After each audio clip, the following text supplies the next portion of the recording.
Together with Earle Sports Bets, yeah, the twins, they be checking in. Stacking up, green is the scene that you're stepping in. Winning is a trend, and we stay making dollars. Nerd talk with the sports bet scholars. Yeah, it's R.I.P. to the bookies.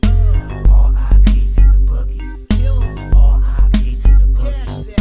R.I.P. to the bookies.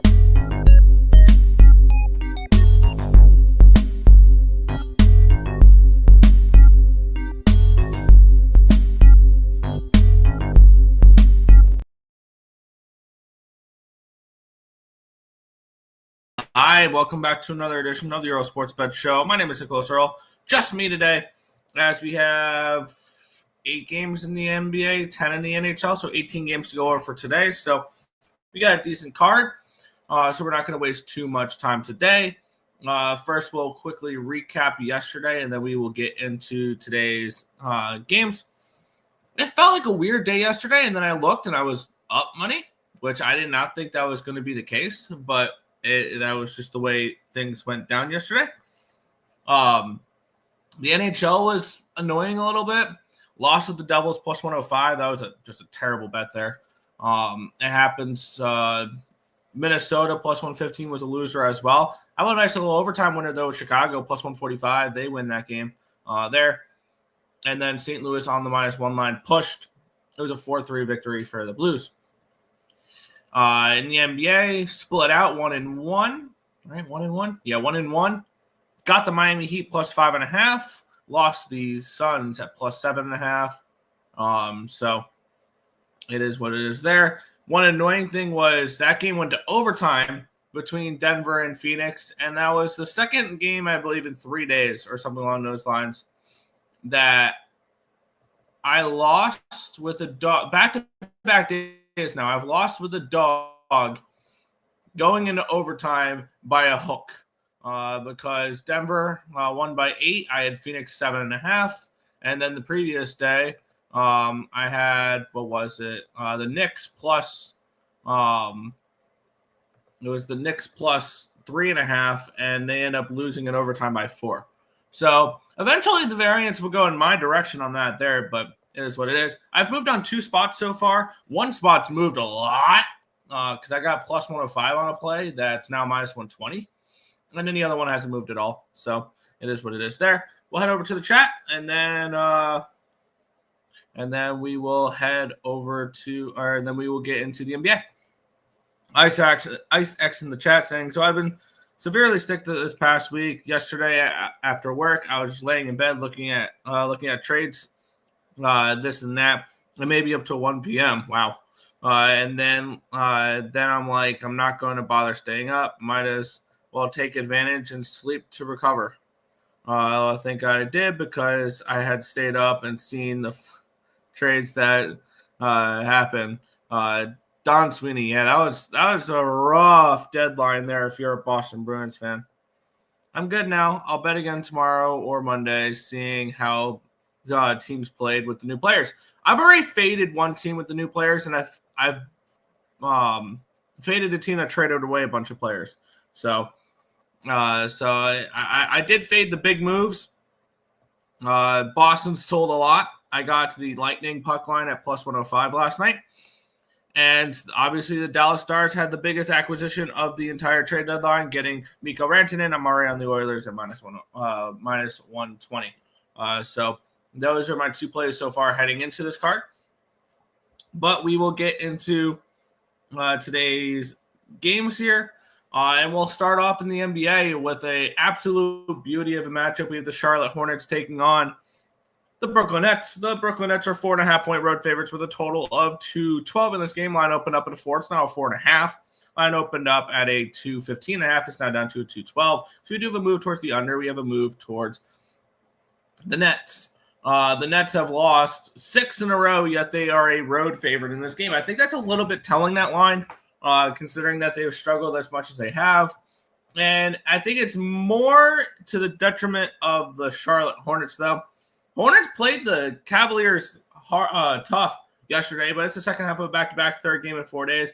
Last game of a 5-game homestand for the Charlotte Hornets. They've lost 9 straight games. They've only covered in 3 of them. So there's been a struggle bus, though, for the Hornets, but they only lost by 1 yesterday against Cleveland as 16-point dogs. So they almost pulled out the outright upset yesterday, so that's interesting to see there. Brooklyn covered in their last game as well. I think this is a tricky spot here for the Charlotte Hornets, considering that it is the second half of a back-to-back and it's a third game in 4 nights. Looking at the market, 53% of tickets are on the Hornets, but 51% of cash is on the Nets. So it looks like a little bit sharper money coming in on the Nets. And then 83% of tickets, 78% of the cash is on the over here as well. The line's dropping in this game. I'm interested in Brooklyn in this game a little bit, and it's more of I want to fade the Hornets. The Hornets have been getting absolutely obliterated as of late, and then they happen to play a 1-point game against the Cleveland Cavaliers. I see this as a spot where they used up all their energy last night, keeping it close with Cleveland, and the markets are kind of telling us that the Nets are the side in this game. And I know it's extremely appealing to look at the Brooklyn Nets and see, or look at the Brooklyn Nets and see plus price tag to fade them. I'm starting to see some 5s pop up, so I'm going to go ahead and grab the 4.5 here with the Nets minus 4.5, minus 110, bet 365 to get my NBA card started. Starting it off with the beautiful 1-800-GAMBLER game, and I like the Nets to take care of business and probably win this game by double digits. So Nets minus 4.5 for me. Let's take a look at the chat. Here we go. Good morning, Mr. Earle. What's good, Victory Trades? Having an absolutely insane week, plus 282% on my sports betting account, making disciplined small bets, small straight bets, of course. There you go. Drexel money line today. Let me get up my spreadsheet here real quick, and we can look at that. Drexel. Yes, Drexel money line to start the day, as well as Kentucky. Two early plays there. I would definitely look at. Drexel money line, Drexel money line. That should be a Drexel minus 3 is what we have in that game, and we have that Kentucky game. I like a pick 'em. And now we're getting 6.5, 7 minus 120 over on Bovada. I'm on Drexel in that spot. That game starts in an hour and 20 minutes. For those who do want to back those 2 plays. Drexel and Kentucky. I like the Hornets here. Got him plus 4.5, considering money line 2. Them playing the Cavs tough makes me think they can win this. I think this is also a bad spot. I think it's a bad spot for the Hornets. It's the second night of a back-to-back. It's a third game in 4 nights. It's the last game of a homestand, and they've been I think this is a potential letdown spot. You just played Cleveland and played them tough. Yes, I get that it can look like a nice, more bet on spot. I'm to the opinion that it's not. So that's just my capping now. It is what it is. Let's see. Nets are nothing. I agree. Hornets team total under 103.5. Yeah, I can lean that direction as well. I do think that this is this could be a game that it's something along the lines of 103-90 in favor of the Nets. They have been playing a little bit lower scoring games. Victory, but this team played a Golden State tougher and on a rest. Yeah, I like the rest advantage there. That's definitely part of my cap. Supness. What's good, Lex? What's good? St. John's plus 3.5. St. John's has been a fun squad this year. At 3.5, it's a slight lean towards them. I have this game Marquette at around 1.5, so I would lean towards that. Nick's arguments are often why I'll take a pick and why he'll fade it. Yeah, it's just a difference in philosophy. It is what it is. Yeah, I see. I've seen that Drexel looks like a beautiful play. 2 units. There you go. Morning cashed on Julius Randle. Double plus 310 boosted to 465. Hell yeah. Shout out to Lex Steele in the house. 499 dono. Nick at night. What is good? What is good? The man is Steel. Yes. Definitely appreciate you, Lex Steele. Been a supporter of the channel for a while. We definitely appreciate all of the support you have given Earle Sports Bets. Yeah, and he's still there. I do see the Hornets have been asked, but considering their back-to-back is on no travel, this might be a way to start heating up. They've lost 9 in a row, so yeah, okay. This team is not heating up. Both of them are not heating. Yeah, no, this is definitely. I forgot to click it, but this game is 100%. Stop it. Get some help. This is 1-800-GAMBLER at its best right here. We're talking about 2 teams that are not even going to sniff the playoffs or anything close to it. So, yeah, no, this is definitely a spot where, yeah, it's 1-800-GAMBLER, and we're arguing which homeless bum is going to throw rocks harder. Really is what it is. So, yeah. Getting hot in the Hornets' nest. Sure. They're getting hot for Cooper Flag is what they're trying to do. I'll put a unit on Kentucky. Yeah, I'm on the +7 for Kentucky. That number is ridiculous at this point. What you be watching? Yeah, exactly. Hey, it is what it is. The Brooklyn Nets have not been very good either, and we're asking them to lay points. So, it's not the great spot. It's not the most comfortable bet on either side. You're betting on 2 of the worst teams in basketball, but we will move on with the New Orleans Pelicans and the Houston Rockets. We have the Rockets are on 8-point favorites in this game, total 230 in this spot here. This line opened up at a 7.5, got up to an 8.5, back down to a 7. Now we're looking at an 8. So we do have a half-point line moving here towards the Houston Rockets. On the flip, or on the total perspective, line opened up 229.5. It's still 229.5. Let's take a look at the cash flow in this game. 59% of tickets, 63% of cash is on the Rockets. The line's moving towards them. And then we have 72% of tickets, 67% of cash is on the over here as well. And looking at the spot for me, it's not a game I'm going to get involved with personally. It is, I guess, Rockets are no bet. This New Orleans Pelicans team, they're coming in on 2 straight losses.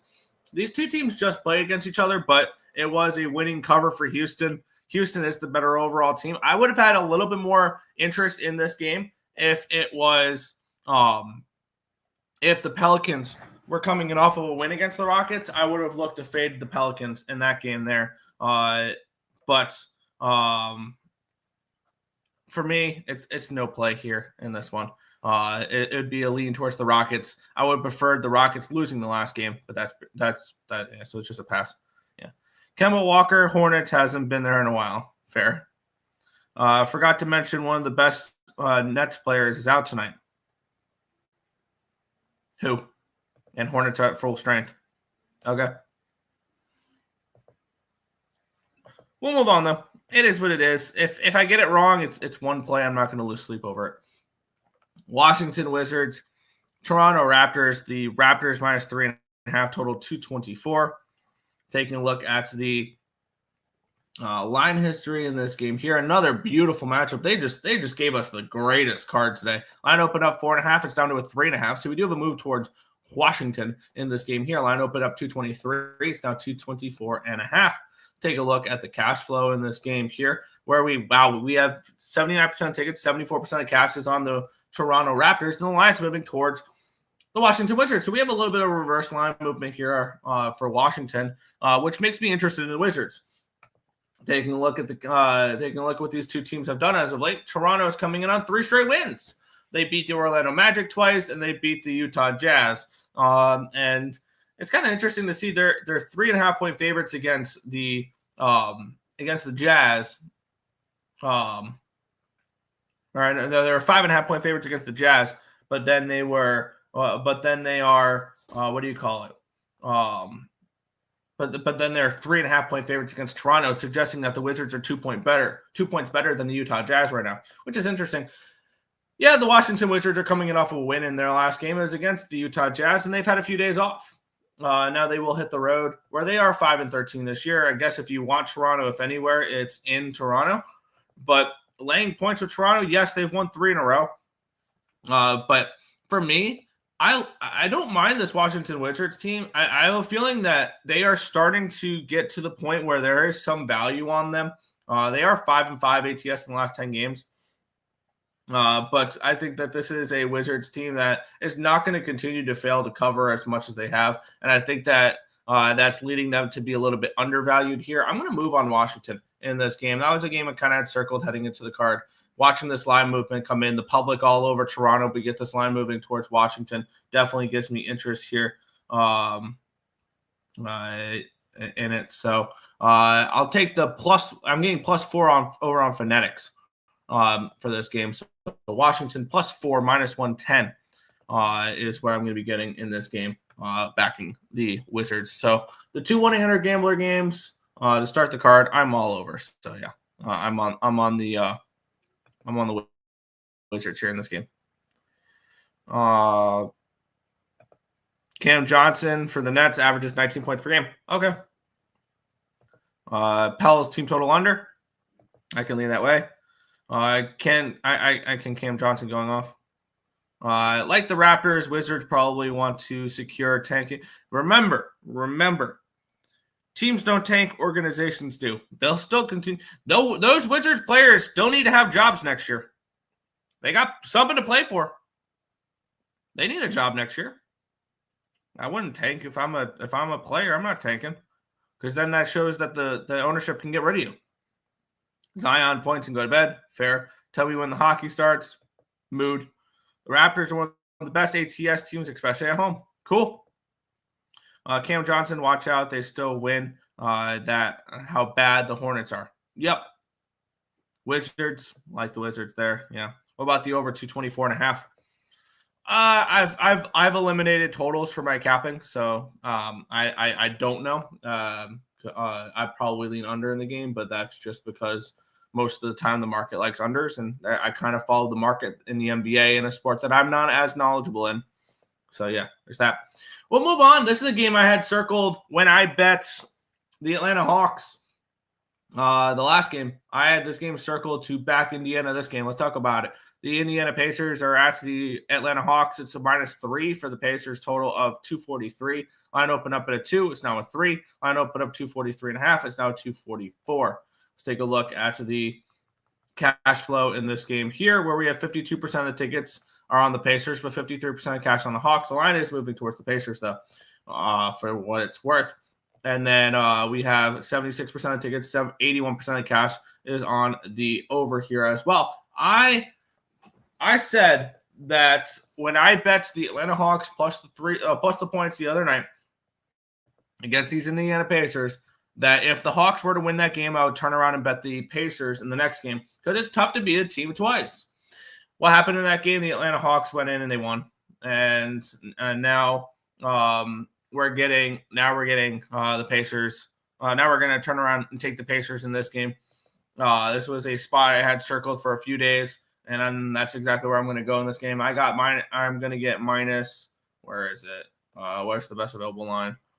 -3 at -110 over on Bet365. So I'm going to take the Pacers on the -3 here in this one. Pacers, yes. Pacers. For sure. We'll continue on, though.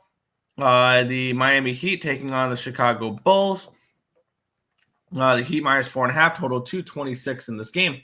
Let's take a look at the cash flow in this one here, where we have this line opening up at a 4.5, got all the way down to a 3.5, back to a 4.5. So we do have a move. We have no move on the side. Line opened up 228.5. It's now 226. So move towards the under here on the total. Taking a look at the cash flow in this game, where we're seeing Miami get 74% of tickets and 70% of the cash. The line's not moving, which tells me the books are not really particularly worried about your Miami Heat bets.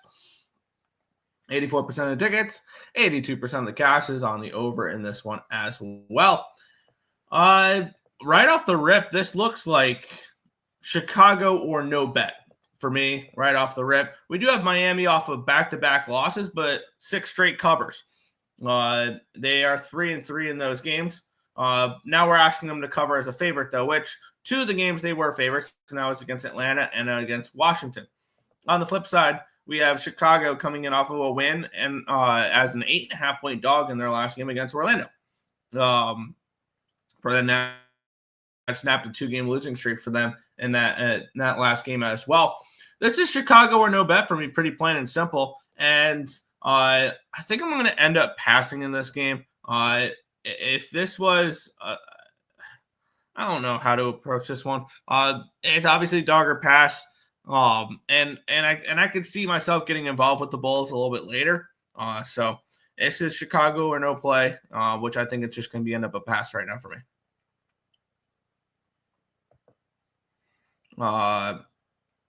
Leading Pacers and over. Nice. Bulls plus 4.5. Yeah. Bulls making the playoffs. Watch out. All right. Check Twitter. I mean, X. Yeah, I saw you tagged me in the post this morning. Nice. Good shit, dude. Bulls team total over 110.5. Nick, what up, my guy? What's your favorite college basketball for today? Let's get up the college basketball spreadsheet, and I can give you that answer in just a second.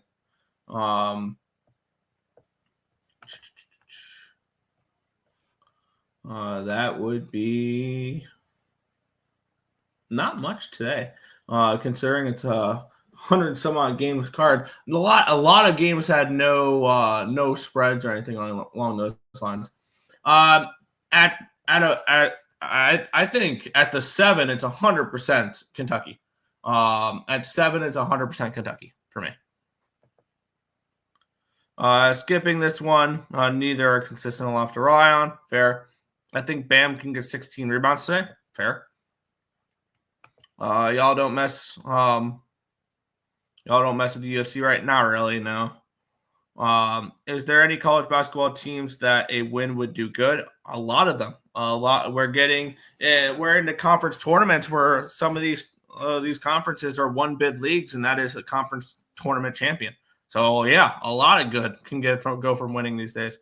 Drexel money line and Kentucky are my best plays. I'm on both those as well, and I think I'm on one other play, which will be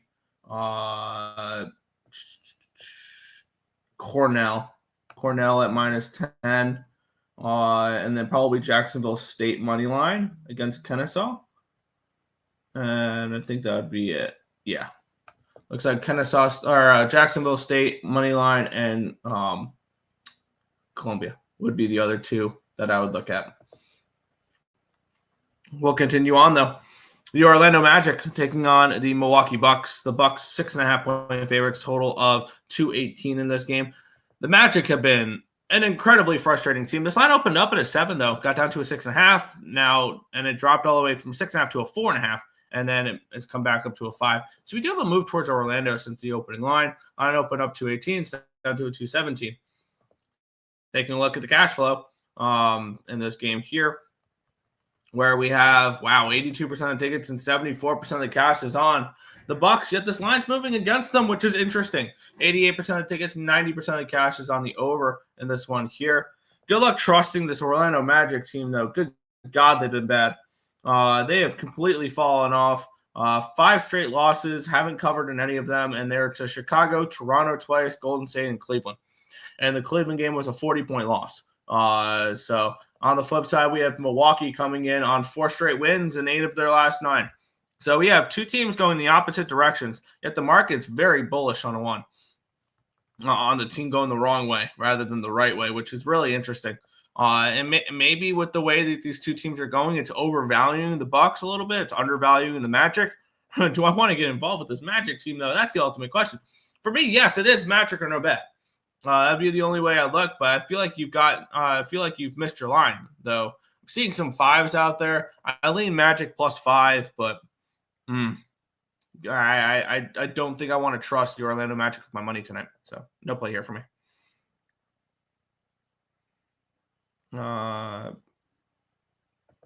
Bet Drexel, it's tournament. Yep. Thank you for the info. Appreciate the show. Absolutely. Back-to-backs, parlays. Nice. Let's keep it running.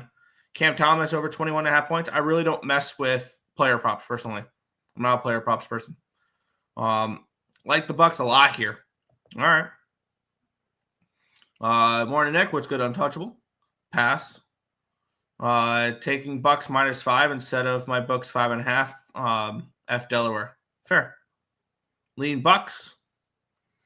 Pretty solid night in hockey last night. Washington money line in the over. Washington puck line. Vegas puck line. Winnipeg money line. Winnipeg puck line. St. Louis money line. There you go. I was unfortunately on the wrong side of the Jets there, but yeah. Bucks team total over. I can see that. St. Louis puck line was rough. Yeah, I was on the -1 and I pushed. So it is what it is. 2 games remaining in the NBA. Then we can move into hockey. We have the Golden State Warriors 6.5 point favorites, total 235 in this game here. Line opened up at a 6 -110. It's now 6 to -105. So we do have a move towards or 6.5 -110. Now it's a 6.5 -105 for Golden State. So a 5-cent line movement towards the Pistons. Line opened up to 29.5. It's all the way up to a 237 now. So a massive move towards the over, which is basically why I don't mess with totals too much, because we see moves like that. 67% of the tickets, 63% of cash coming in on Golden State, yet this line's not moved. If anything, it's moved 5 cents towards the Pistons, which tells me the Pistons are alive in this game. 76% of tickets, 80% of cash is on the over in this one as well. Taking a look at the matchup here, we have Golden State coming in playing well, 3 in a row, and 8 of their last 9. They won. The only game they lost was oddly against Philadelphia, which was weird. On the flip side, we have the Detroit Pistons. They're coming off of a loss in their last game as they continue their road trip. They head to Portland tomorrow, but they will look to bounce back after the loss against the Clippers in the last game. They have been playing pretty well as of late. They had won 8 of their previous 9 before that, lost to the LA Clippers. These two teams last played in January. It was a 3-point win for Golden State in Detroit. I think Detroit can go into Golden State and potentially win this game outright. And the markets are kind of pointing towards they are a very live dog as well. And I'm getting 6.5 -115 over on ESPN Bet. Sign me up. I'll take some Golden State action or some Detroit action in this game with all the points. 2 hot teams. I'll take the points in this game. I think this is just too many for Golden State to be laying. Also, it's the first game back after a long road trip for the Golden State Warriors. So that's something to keep in mind as well. It was an East Coast road trip. They had 1 day off for travel. Orlando, Philadelphia, Charlotte, New York, Brooklyn, 1 day off. And then now they're back in action in California. I think this is a terrible spot here for the Golden State Warriors. I will take the points all day, every day in this matchup. So Detroit plus the points here for me. I like the Bucks team total. That probably makes more sense. I'm going to look more into that. Fair.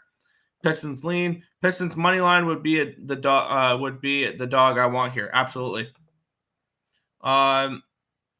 Let's see. Fun question, Nick. What team do you see Ovechkin breaking the goal record against, since that's the only way to find value on the current chase? I will be straight up. I haven't looked at the schedule enough for me to tell you this specific date. So I don't know. I don't know. I would have to go and we can take a second to look at that real quick. It would be they played yesterday. They won yesterday. Let's take a look at their upcoming games. How far off is he? I don't remember how far off he is. Because I saw a projection April 6th against the Islanders, because of course it's going to be against the Islanders. Honestly, if he is a goal away or something like that on April the 2nd, I might have to buy tickets and go see him in Raleigh. That might have to be a thing. He's 10 goals away. That game, let's see. 1, 2, 3, 4, 5, 6, 7, 8, 9, 10, 11.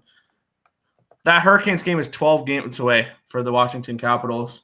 Let's say he gets a couple multi-goal games to balance out games where he doesn't score. We're talking potentially that game in Raleigh.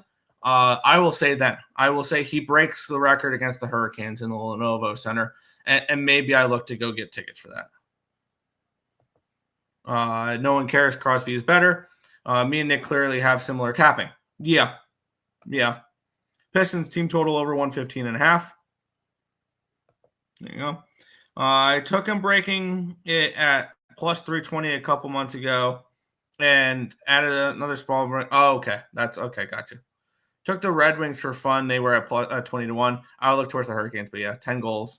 You got to buy tickets. You don't want to be regretting missing out on that. Yeah, the only problem is if people catch the idea that could happen in that game, we're looking at we're looking at ridiculous prices for those tickets.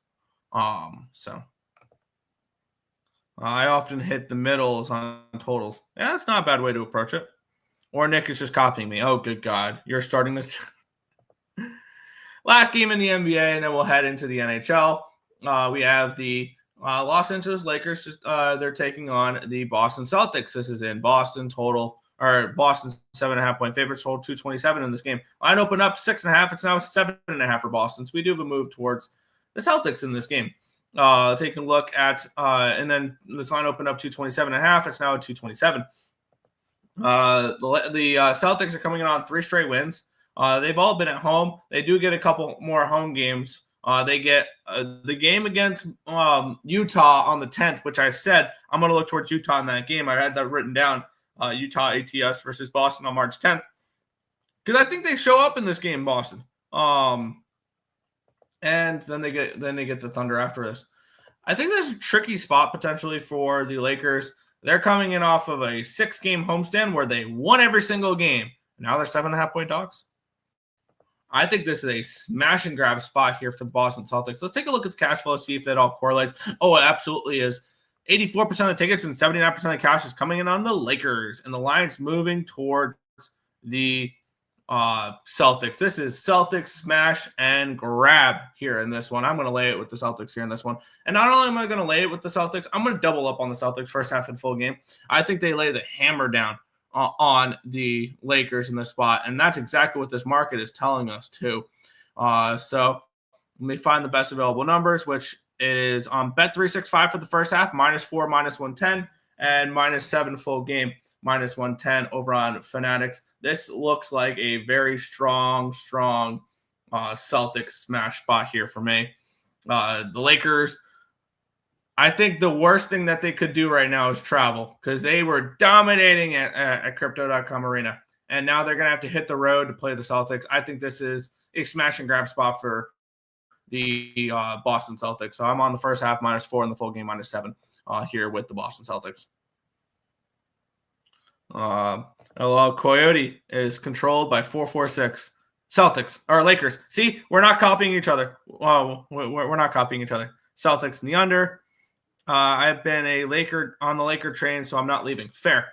I also think an interesting, if you don't want to lay all the points, I think an interesting way to go get at it would be a double result. I don't know how much that, or I don't know the price on a double result would be for the Boston Celtics in this game, because I mean it is a decent money line price, so it's not a bargain. But I want to take a look what a double result would be for the Celtics in this game, because I think they cruise in this game. I think they lead wire to wire. So I'm locking in that play right now. I want to take a look real quick what that would be before we move into hockey. Would be the double results.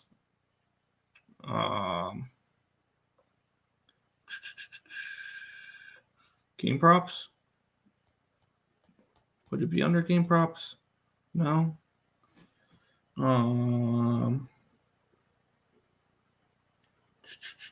Wire to wire, plus 140 for the Celtics. So that's kind of interesting there.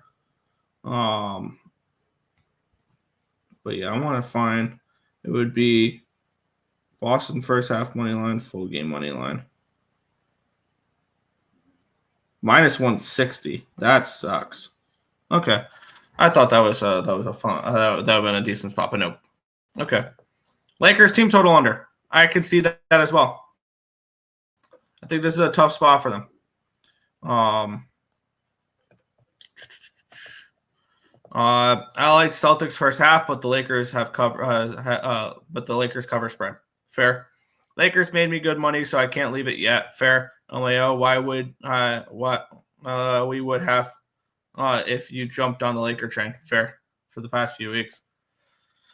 The best part of the show is about to start because trash ball is what it is. Trash. It is. Agree. Even though I made more money in the NBA. Any big upsets today?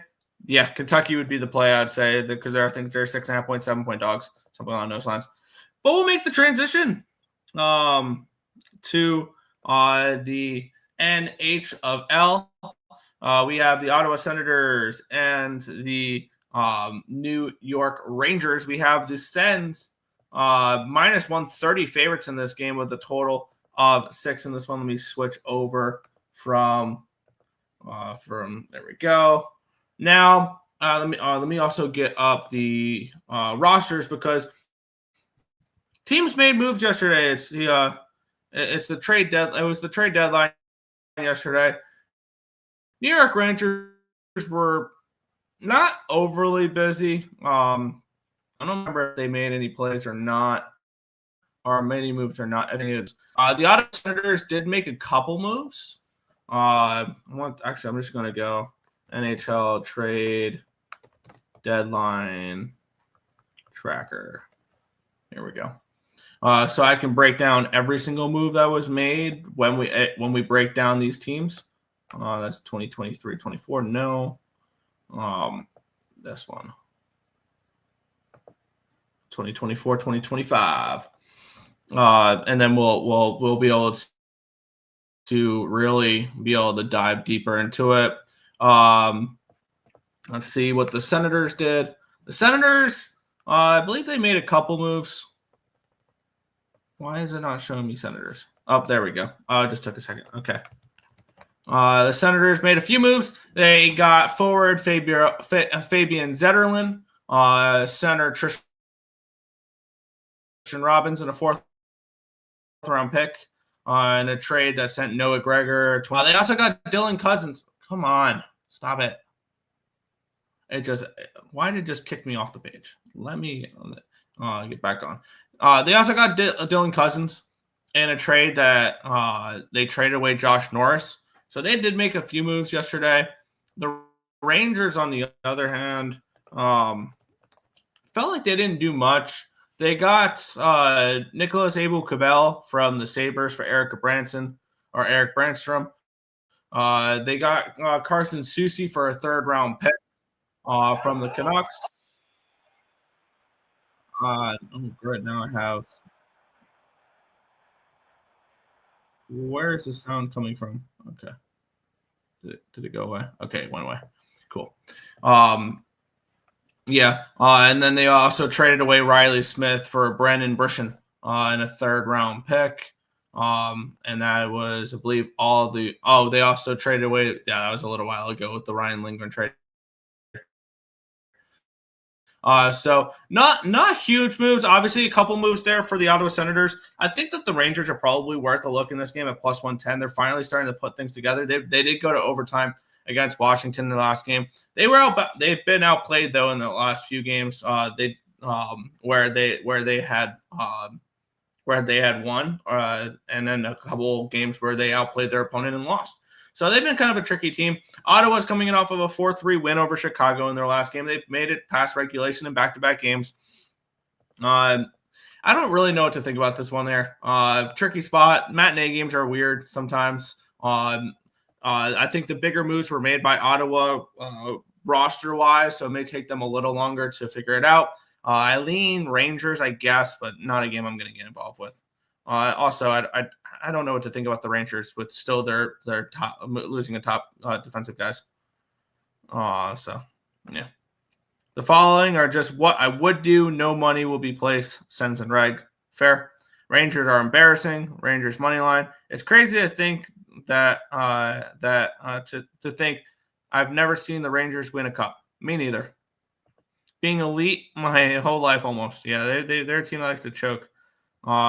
Letting one of the best goalies of all time never get a cup. Yeah, Lundqvist was awesome.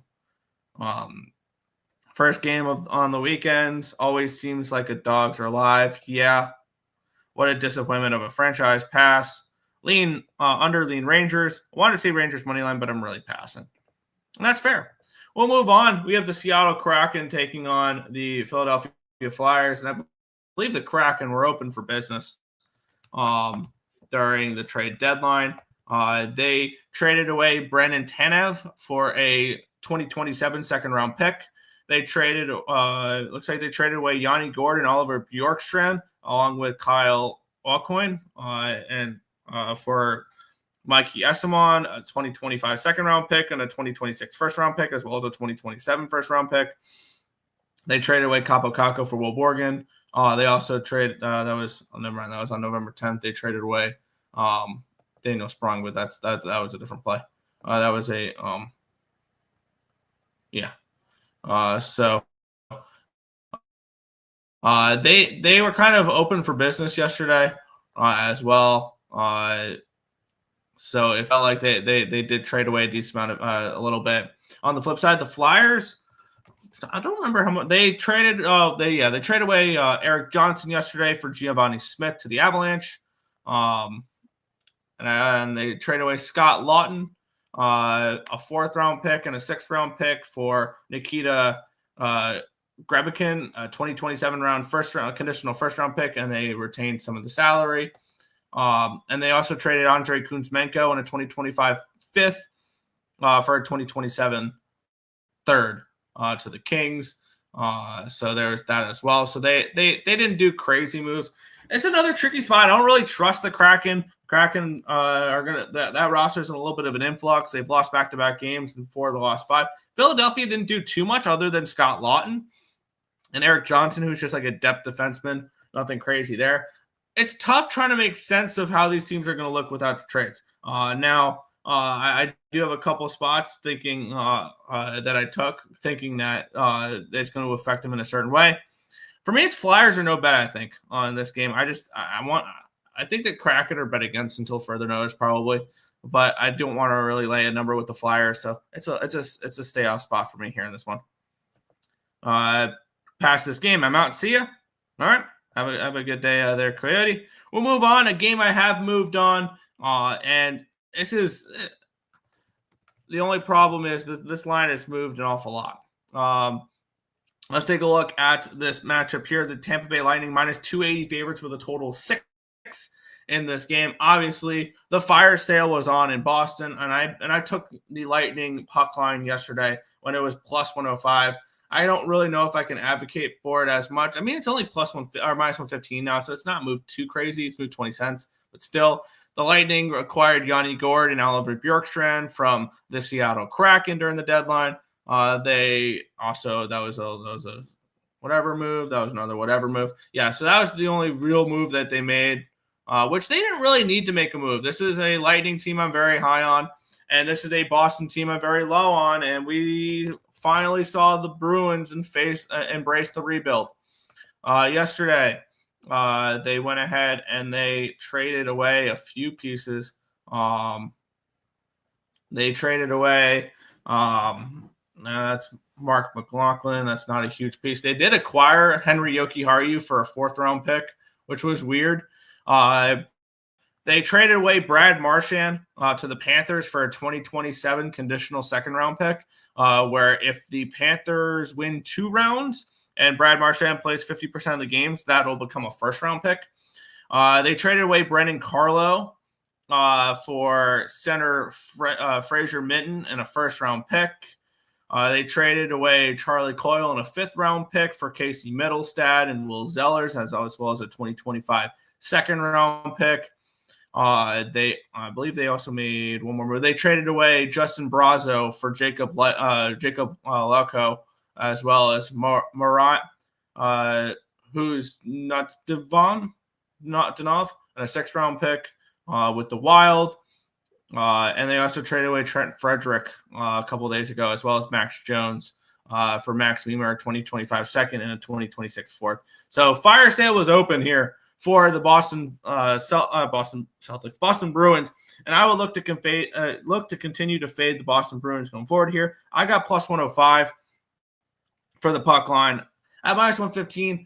Yeah, I guess I still will advocate for it because I do think they take care of business. I got it in a nice number. I would maybe limit the bet a little bit more. Put a smaller amount on it now that it is the price that it is. But I am on the Tampa Bay Lightning puck line. I look for them to beat up on a now not crippled because they're not hurt, but a depleted Boston Bruins team that's looking to embrace a rebuild now. So I'm on the puck line in this game. What about under 5.5? I can see that. I would lean more towards that. That makes a lot more sense to me. Tampa money line in the over. I would look more towards the team total over because I don't know how much the Bruins are going to help you with that. Fucking idiot says it's a retool, not a rebuild. Sure it is. We'll move on. Talk about, I want to say talk about rebuild, but this team's been, I feel like through 18 rebuilds since their last playoff appearance. Let's talk about the Buffalo Sabres are taking on the Florida Panthers. The Panthers look good. And they made some moves yesterday. We'll talk about them in a second. The Buffalo Sabres are coming in on 5 straight losses. Carolina, Montreal, San Jose, Tampa Bay. They've given up at least 4 goals in every single one of those games. On the flip side, we have the Florida Panthers coming in on 5 straight wins against Nashville, Edmonton, Calgary, Tampa Bay, and Columbus. And they've really done it with defense. They've given up three or more goals in just one of the last 8 games. Now is the 4-3 win against Edmonton. So, what do you call it? Where is this coming from? This sound.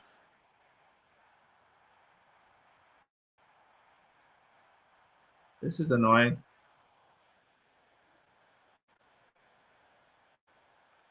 Where is this sound coming? Oh, it's coming from Daily Faceoff. There we go. I thought that was coming from the ESPN tab. Cool. So yeah, and we'll take a look at the trades here as my computer's being slow and not responding. All right.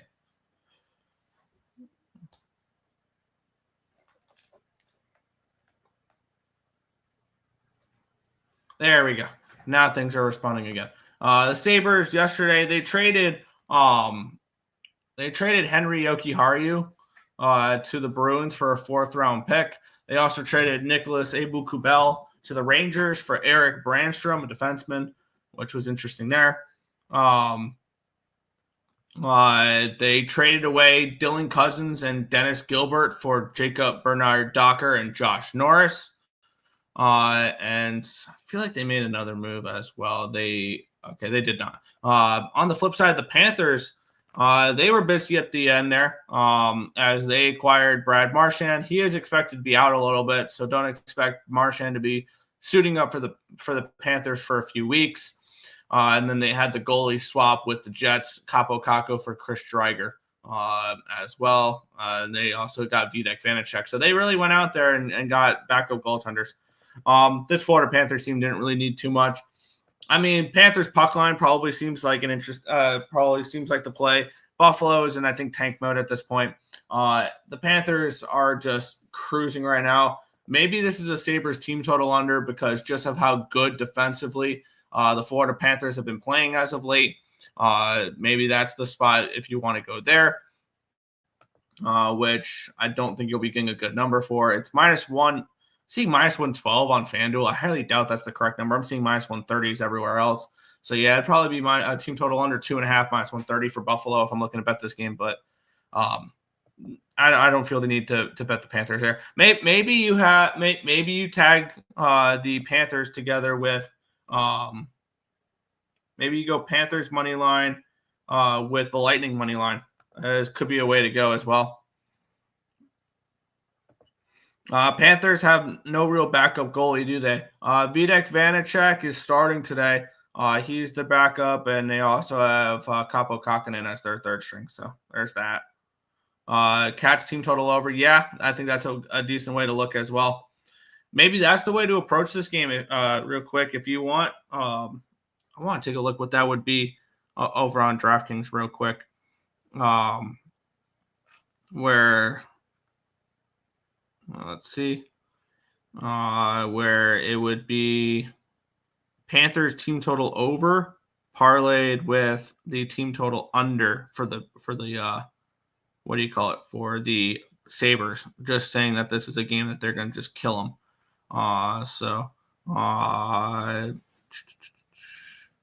If they even have that available, I'm just seeing a bunch of player props. That's annoying. Game props. That'd be no. Popular. No. Where would that be? It would be team totals. It would be under 2.5 and over 3.5, and it's not bettable. Okay, that's annoying. But I was gonna say maybe if you want to stretch it out a little bit, you can take Sabres under 3.5 and the Panthers over 3.5, something along those lines. But yeah, I don't really see a need to get involved with this game. Maybe Panthers money line with Lightning money line or something like that as a 2-teamer could be interesting. Panthers first period money line. Fair. I wouldn't trust them for the full game though. Let's continue on. The Colorado Avalanche taking on the Toronto Maple Leafs. The Avalanche minus 140, total 6.5 in this game. This is another tricky spot for the Maple Leafs. Now they've had, I believe, have had a few days off since their game against Vegas. We are all over Vegas in that game. But they continue on their road trip there. After this game, they will head to Utah before they head home to play Florida. Colorado has been playing really well as of late. 4 straight wins for them against New Jersey, Minnesota, Pittsburgh, and San Jose. So, but I'm very high on this Avalanche team. I've bought into them. They made some moves during the deadline here, and let's talk about them. They got back Eric Johnson from the Philadelphia Flyers for Giovanni Smith. They acquired Charlie Coyle for Casey Middlestad. Their center depth is now really, really strong for this Avalanche team. They also acquired William Dufour and Brock Nelson from the New York Islanders for forward Caleb Ritchie, defenseman Oliver Killington, a first-round pick in 2026, and a conditional 2028 third-round pick. So they did make a few moves, definitely improved their center depth. I really like what we see now from the Avalanche. On the flip side, the Maple Leafs did make a few moves as well. They got Scott Lawton in a 4th and a 6th from the Flyers for a first and Grabenkin. They also acquired Brendan Carlo and future consideration from the Penguins for center Fraser Minton and a first-round pick. Also, the Penguins in that trade got Connor Timmins and Connor Duar. They also got Scott Lawton. I already mentioned that one there. They made a couple moves yesterday. The Maple Leafs. I think they will be a little bit improved. They'll be a little bit more of a nasty team to play against. This Colorado center depth, I think, is really, really strong. I think Colorado might be able to use the momentum here. It's not too much influx. It's really just the 2 centers. So I'm not going to back the Avalanche for this first game, but I think the Avalanche are bet on going forward. Obviously, I'm very high on them. I have them to win the West at 7-1 and to win the Cup at 14-1. So I'm very high on the Colorado Avalanche this year, as I have been the last few years. I've had futures on them. But it would be Avalanche -1 or no bet. But I want to sit back and kind of see what this Avalanche team looks like with Brock Nelson, with Charlie Coyle on it, with that newfound center depth. So no action here for me in this game. I'll look towards Colorado, leaning towards Colorado, though. Yep, Colorado puck line, 100% agree. That would be my lean in that game here. We'll move on. The Calgary Flames taking on the Montreal Canadiens. The Flames -135, total 6 in this game here. I think neither team was overly active at the deadline. The Flames got Joel Farabee and Morgan Frost. My bad. That was a while ago. That was back in January. Never mind on that one. Yeah, they did nothing. They did really nothing in this trade deadline. And the Canadiens, I don't think they really did anything either. Yeah, no, they didn't do anything yesterday. Neither of these teams did anything. So this is just a plain and simple, straightforward cap. And we have the Calgary Flames coming in off of an overtime loss. They have received points in 3 straight games: an OT loss against Carolina, a win against Philly, an OT loss against Dallas. This is also their first game back after a 6-game road trip, so I don't think it's a very good spot for them. On the flip side, we have the Montreal Canadiens coming in off of an overtime loss against Edmonton. They have made it to overtime 2 straight games and 3 of the last 4, so maybe a draw in this game. And generally, draws for me kind of lean me towards plus money with the dog, and that would be kind of where I would lean in this game. Would probably be taking Montreal in this game for them to continue playing well. They did lose their last game against Edmonton, but I do think this Montreal Canadiens team can continue to play well, and you're getting a decent price to do it. Let's see. I can get plus 120 over on ESPN Bet. I'm going to take a shot with the Hebethons in this game here. Bounce back after losing to Edmonton in their last game. I'll take Montreal here at plus 120 in this game. I think they are a very live dog in this game. So the Hebethons for me at plus 120 ESPN Bet. What about Leafs team total over? I think I don't know because I do lean Avalanche. So yeah. Flyers puck line. No, I guess I lean Flyers -1, but I don't want there. Wondering about a couple of later evening college basketball bets. Who do you have today, and will we see a card later? We have 4. I see 4 plays according to the spreadsheet on for college basketball. Kentucky plus the 7, Drexel money line, and then later Cornell -10, and Jacksonville State -2 or money line, depending on what you like to do there. So those are the 4 plays for today. For college basketball. So there you go. What about Habs team total over 2.5? Yeah, I can make an argument for that. I think that's definitely a good look. I think they can put up some goals in this game, but I like the plus 120 a little bit better. We'll move on. 4 games remaining on the card. The LA Kings taking on the St. Louis Blues. We have the Kings -185 favorites, total 5.5 in this game. Feels like a little bit of a tough spot here for the St. Louis Blues. It'll probably be Joel Huffer in net with Binnington playing yesterday in the win in their win yesterday against Anaheim. They are on a second half of a back-to-back. They did play last night, but it was in Anaheim, so it wasn't a huge travel. But this is also the 3rd game in 4 nights, and these 2 teams have played. Yeah, no, this is. Yeah, I can't back the Blues in this spot. As high as I am on the Blues, I can't back them in this spot. It's also a double revenge spot. The Blues have beaten the Kings twice in the month of March. This is the third time they're playing this team in 5 games. And the Kings lost the first 2 matchups. The Kings have really been struggling as of late, 5 straight losses. So it's not a team I can particularly trust. And their last game was that 3-2 shootout loss against St. Louis. So for me in this game, I mean, I would look towards the Kings, and I kind of want the Kings -1 if I'm going to be betting this game. I just don't know if the risk reward is there for the Kings. The Kings are starting to slip, and the St. Louis with a win tonight could be in a playoff spot, and only a point behind the Kings if they can win in regulation. So for me, it would be Kings or no bet. I think they're a little too expensive though, personally. So not a game I'm going to get involved with, but it would be Kings or no bet. Flames Habs over. I can see it. It's a tough spot for the Flames. I would probably look for a team total over with the Habs before a full game over, but yeah. St. Louis money line as usual for me. Yeah, it's a nice price. It definitely is a nice price. Their value is on St. Louis, but situationally, I think it's a tough spot for St. Louis. Byfield anytime goal. Kings team total over 2.5 -190. Yeah, I can see that. We'll move on, though. The Nashville Predators are taking on the Chicago Blackhawks. The Preds are minus. Now we're seeing 270s out there. This is quite a number here for the Preds, but on the flip side, I totally get it. We have the Predators coming in off of back-to-back wins. They beat Seattle in their last game. They beat Boston the game before after back-to-back losses in the state of New York against the Rangers and the Islanders. On the flip side, with the Chicago Blackhawks, who this is a bad spot for them. This is the second half of a back-to-back. It's a third game in 4 nights. They're hitting the road. It's also not only the third game in 4 nights, the fourth game in 6 nights. It's the fifth game in 7 nights. So they have played a lot of hockey, the Chicago Blackhawks team.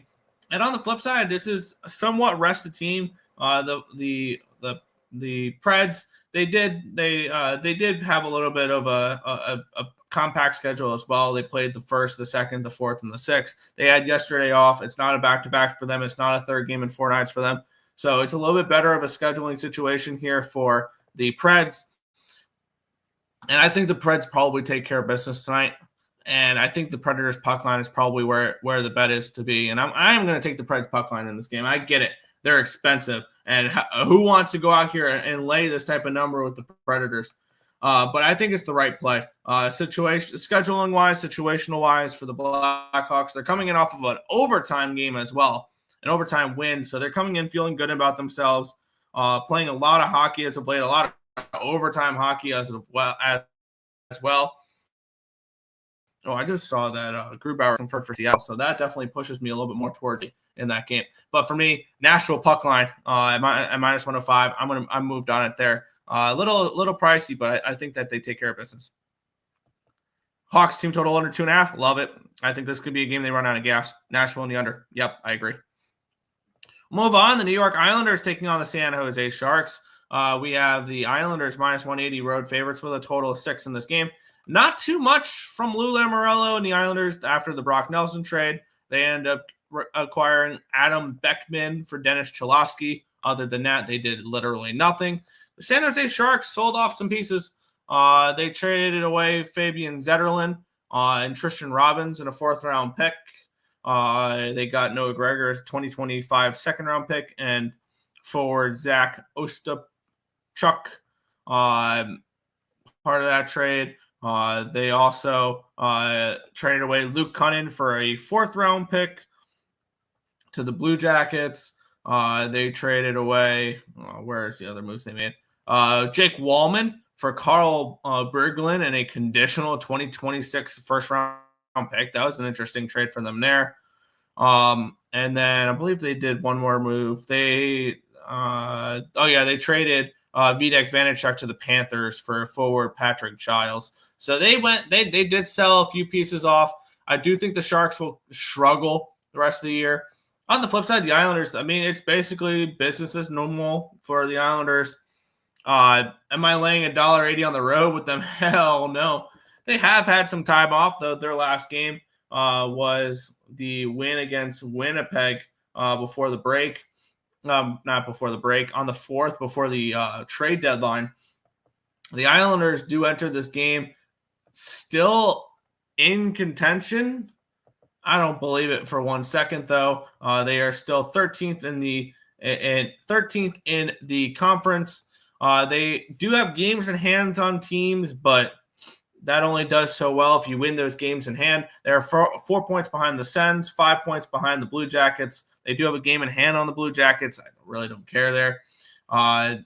They're 4 points behind the Rangers. They're 3 points behind the Canadiens. They're 3 points behind the Red Wings. They're a point behind the Bruins.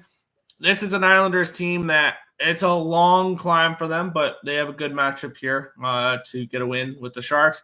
Do the Islanders win this game? Probably. Am I laying a number with New York? Not a chance in the world. So it's another easy stay-off spot here for me. But yeah.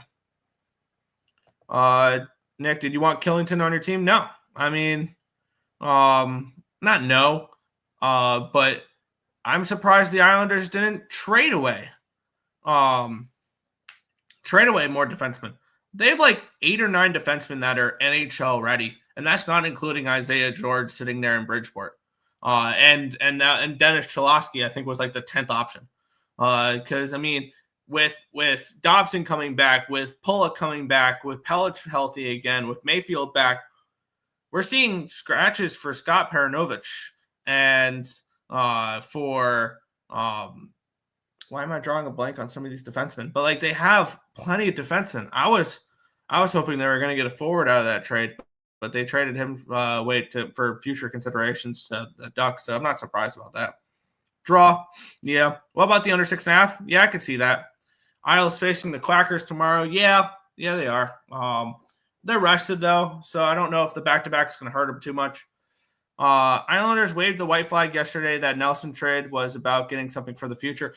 I would agree and disagree with that.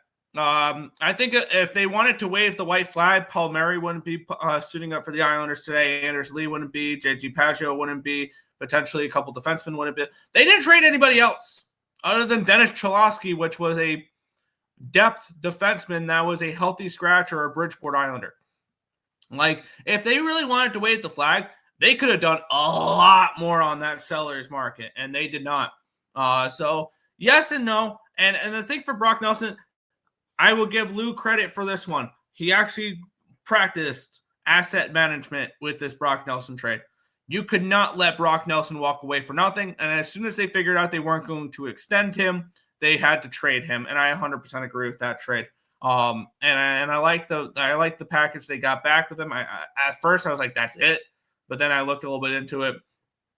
Richie's like a top 20 prospect in hockey. So he is now the number one prospect for the Islanders. So we'll see. He'll probably be on the team next year. I don't think they waved the white flag particularly, but I mean, that's not, it doesn't give me confidence that they're going to make a playoff run, but yeah. Or a New York team total under. I don't know. The Sharks are definitely not a team I trust defensively. All right, moving on to the last game of the day, and I have made a move on this game, and I think this is my favorite bet of the day. I'm on the Edmonton Oilers in this game. Let's get into it here. The Dallas Stars are at the Edmonton Oilers. And Oilers minus 115, total 6.5. Now, no, the Oilers have not been playing well as of late. They're coming in off of squeaking out an overtime win against Montreal. They lost 6-2 to Anaheim. They had a really bad road trip where they lost 4 out of 5 games. Granted, those were in Philly, Washington, Tampa Bay, and Florida. But still, you need to win road games. Dallas is coming in playing good. Winners of 4 in a row, 7 of the last 8. So why am I on the Edmonton Oilers? Well, let's talk about the trade deadline here because that is a big thing. I like the addition that the Oilers got with Jake Wallman. Cost them a first-round pick, but you're going for the Cup this year, and you need defenseman help. They also got Trent Frederick and Max Jones and prospect Peter Hauser. So that they acquired a couple nice depth pieces there. Other than that, though, they did not make like roster-shattering moves, which I wish they would have looked at a goaltender potentially. I like that they got defensive help, though. The Stars, they made the splash of all splashes at the trade deadline. Mikko Rantanen is a Dallas Star for Logan Stankoven, 2 first-round picks and 2 third-round picks. Was that the only move they made, though? It looks like that was the only move they made because the last move they made before that was Mikael Granlund and Cody Ceci, which that was back in February. But what do I want to do with teams that make the biggest splash? I want to fade them in their next game. I did this after the Mikko Rantanen trade, the first Mikko Rantanen trade that sent Martin Necas to Colorado and sent sent Rantanen to Carolina. I faded the Carolina Hurricanes and I faded the Colorado Avalanche. I believe it was I faded the Avalanche with the Bruins. I faded the Hurricanes with the Islanders. And both those teams that made the trade lost. And I'm going to go back to that angle here. I think the Oilers take care of business in this game. I think that it's going to take some time for Mikko Rantanen to adjust into that lineup in Dallas. It's not going to be flip on a switch and this team has all the chemistry in the world and they're ready to go. I think it is going to take a couple minutes for them to figure out the chemistry and things along those lines, which against a team like the Oilers who are hungry for a win right now, I think that this could disrupt a little bit of chemistry if you're the Dallas Stars. And the Stars are coming in on 4 straight wins and then they hit the road. That's a great way to break up momentum of a winning streak is to hit the road. So I'm on the Edmonton Oilers. I got -120 last night. I think they're the best bet on the board today, the Edmonton Oilers. I think they take care of business, beat the Dallas Stars with the first, and spoil the first game of Mikko Rantanen. So yeah. So for me, I am on the Oilers to close out the card. What's good, Nicholas Handy? Mikko, Schwab, Rantanen anytime goal. Now he can easily score a goal, but I don't see the Stars winning. Robertson anytime goal. Forsberg anytime goal in Nashville money line. Fair. What about the Stars team total under 3.5? Yeah, I can get behind that a little bit. The Stars really like Finnish players. They definitely have a type. The only thing is that the Stars are stacked. They kind of are. How many games is today? There was 8 in the NBA, 10 in the NHL, and then a bunch of college basketball games. Hello, ISX. Hello, Gamer. Why did the Bruins trade away Brad? It's pretty simple. I believe he's on an expiring contract. He's getting up there in age, and they're not competing. There was no reason to hold on to Martian. It's called asset management. But that is the full card for today. If you guys have not already, hit that thumbs up button, subscribe to the channel, turn on those post notifications so you guys are notified each and every time we are live here at ESB. But that is going to wrap it up for this one. Want to thank you guys as always for watching, and we'll catch you guys same time, same place tomorrow for another edition of your Sports Bet Show. Good luck, everyone.